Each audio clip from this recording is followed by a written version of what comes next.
Sino ba naman ang hindi magiging proud kung ganito ang ipinapakita ng mandirigmang Pinoy na dayo sa mismong baluarte ng kalaban? Kenneth Luber, ang lover boy ng Pilipinas, walang kahit kunting daga sa dibdib. Basta nakatungtong na ang paa sa ibabaw ng lona, baluarte man ng kalaban o hindi, ay talagang walang pag-alinlangan na lamunin ng kalaban. Masarap man maranasan ang magmahal, pero kakaiba magmahal ang binansagang lover boy ng Pilipinas dahil sa pagmamahal niya, nawawala ng kalaban ng lakas at pwedeng magiging tulog pa. Ang lover boy ay hawak ngayon ng boxing legend na si Jerry Peñalosa. Hindi napigilan ni Peñalosa na binati niya ang kanyang alaga na sinabi niya na maraming salamat sa dasal at suporta. Congrats my boy, Kenneth Luber.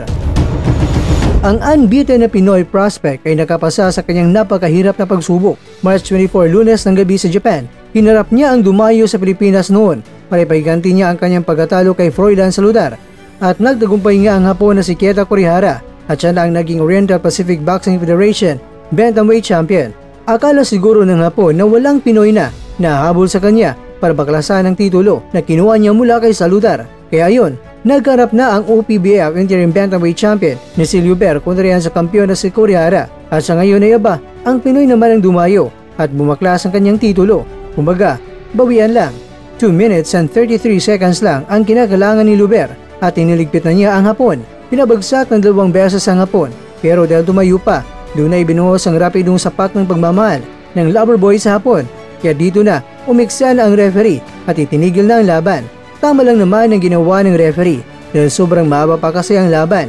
Hanggang round 12 pa ang bakbakan nila at sa round 1 pa lang ay iba, puro gapang na.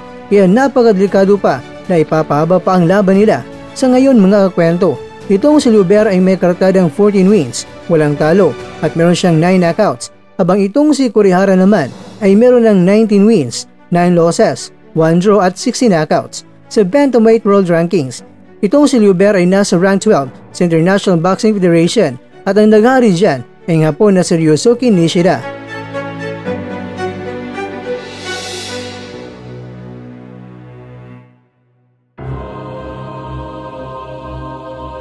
Mga kakwento, kung magpupursigil lang itong si lover boy ay may potensyal din ang mandirigma natin na maging world champion sa darating na panahon.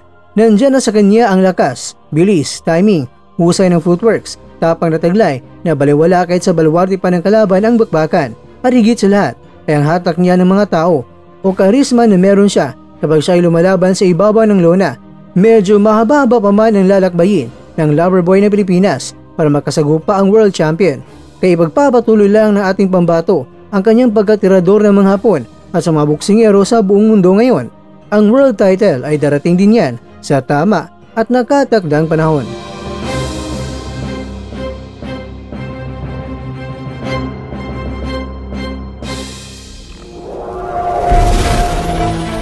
At dyan nagtatapos ang ating kwento.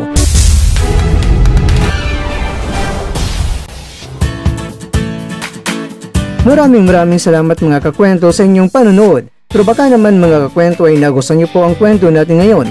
Baka pwede niyo po akong mabigyan dyan ng like, subscribe at pa-click na rin sa bell button.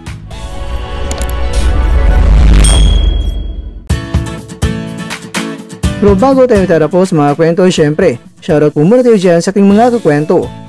Kay kwentong Jamel Padilla, kay kwentong Julian Fortaleza, kay kwentong Edmar Javier, at ikaw kwentong nanonood ngayon, shoutout sa iyo dyan. Bueno, dito na po muna ang ating kwentuhan at abangan nyo na po ating susunod na video. At dito na po yan sa isang channel na kung saan maaring ito'y mga kwentong di pa na kwento sa inyo.